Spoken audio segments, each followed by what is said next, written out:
480 BC, the Persian Empire is at its peak, vast, immensely powerful, and incredibly rich. It's been 10 years since the Greeks defeated Darius the Great at the Battle of Marathon. His son Xerxes is now the latest absolute monarch in Persia's Achaemenid dynasty, and Xerxes wants revenge. Greece is only beginning to emerge as a force to be reckoned with, a coalition of profoundly different city-states, from democracies to dictatorships. They are united only by one creed, their hatred of Persia. The ancient world is on the verge of the Second Persian War. The outcome will lay the foundation for the modern world. Greeks traditionally called everybody except themselves barbarians.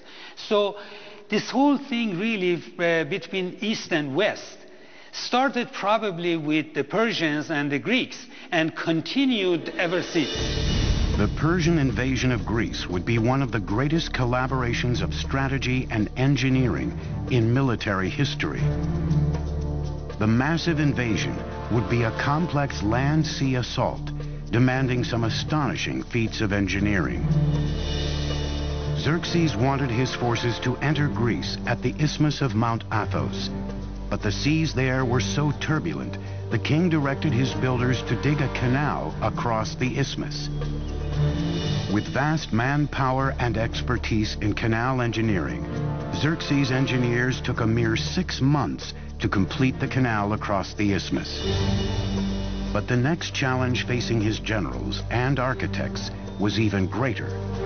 The huge Persian army still had to cross the 1.5-mile wide Hellespont. To this day, their solution is considered one of the most ambitious engineering projects ever conceived for a military campaign. Borrowing a page from his father's book, Xerxes ordered a double pontoon bridge built across the Hellespont.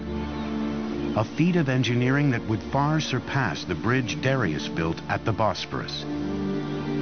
But what's very interesting is that 674 ships were now lined up. How were these ships kept stable?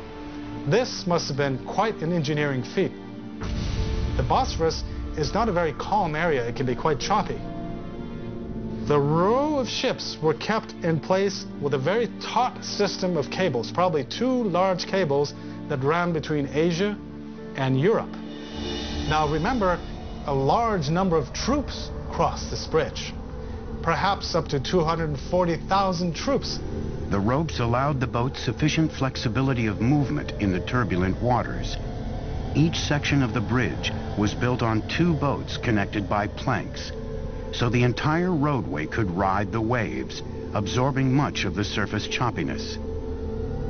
Persian engineers then constructed a platform across the top of the boats, then the roadway on top of that. With each wood plank, a superhighway emerged, crossing the Hellespont using battleships as the foundation. Remember, we're dealing with the hooves of tens of thousands of cavalry, including armored cavalry, which would have been much, much heavier. The ships were amazingly kept stable, so this allowed Xerxes to cross with his army into Europe and cross back when he needed to, and the ships were kept in place. And for a short period, Europe and Asia were one. 10 days later, with his bridge complete, Xerxes marched into Europe. The whole army crossed with heavy equipment, heavy cavalry, and the planks were kept in place. There was no breaking of the planks, not only due to the weight of the army crossing it, but due to the choppy waters of the Bosphorus. Xerxes' strategy was simple: overwhelm the Greeks on land and at sea with superior numbers. Once again, the Greeks were led by the great general Themistocles. He knew he couldn't beat Xerxes on land, so the entire campaign was designed to lure the Persian navy into a trap. Unseen by the Persians, Themistocles left with most of his army, leaving only a token force of 6,000 Spartans behind. In August of 480 BC, the two armies met at a spot chosen by the Greeks, Thermopylae, a mountain pass so narrow only one chariot at a time could get through. For days, the massive Persian army was stalled, bottlenecked on the wrong side of the pass, just as the Greeks planned. Like his father before him, Xerxes was about to charge headlong into a Greek trap. When they finally broke through the narrow pass, the Persians easily destroyed the meager Spartan force Themistocles had left behind as bait and marched toward Athens. But when Xerxes reached the city, Athens was deserted. Xerxes suspected he had been duped and would make the Athenian people pay for it. For generations, tolerance for their vanquished had been the hallmark of Persian kings. Not this time. In a very un-Persian-like act, Xerxes burnt Athens to the ground. The Persian king regretted it immediately, and the following morning ordered Athens rebuilt. But it was too late. The deed was done. His moment of rage would come back to haunt Persia nearly 200 years later. But this war was still far from over. At the same time, Themistocles was setting his trap that lured the massive Persian navy into the narrow bay at Salamis. Then he unleashed a surprise attack. The huge Persian fleet was caught in the naval equivalent of gridlock.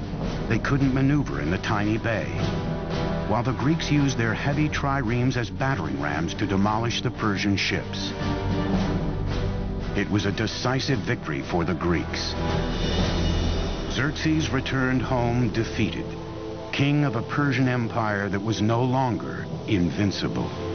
There is one high note in the Persian loss against the Greeks at the Battle of Salamis, one saving grace, a woman named Artemisia, the sole female navy captain in the Persian fleet. She faked out the Greeks by ramming one of her own losing ships, and she sailed away to escape in the confusion. Her survival skills so impressed Xerxes that he was thought to have said, "My men are becoming women, and my women are becoming men." The Persian wars launched Athens into its golden age, but left the colossal Persian Empire vulnerable. It would be left to a young prince, a worshiper of Persia's great kings, to deal the empire its last blow.